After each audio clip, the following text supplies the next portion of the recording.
يوسف الصديق صمت وانتظر تدخل الله. بيع كعبد ولم ينطق ولم يفتح فاه، انتظر الحل الالهي.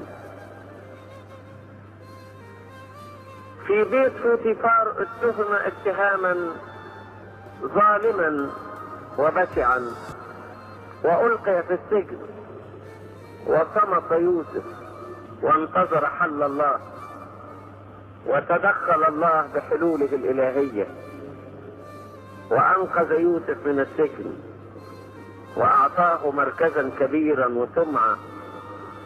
مهما حل يوسف الامور بحكمته ما كان سيصل الى مستوى هذا الحل الالهي والى نتيجته العجيبه.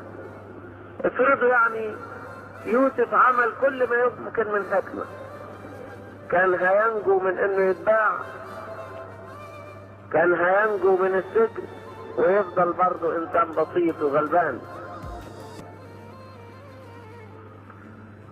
تدخل الحل الالهي ويوسف صامت ينتظر تدخل الله تماما.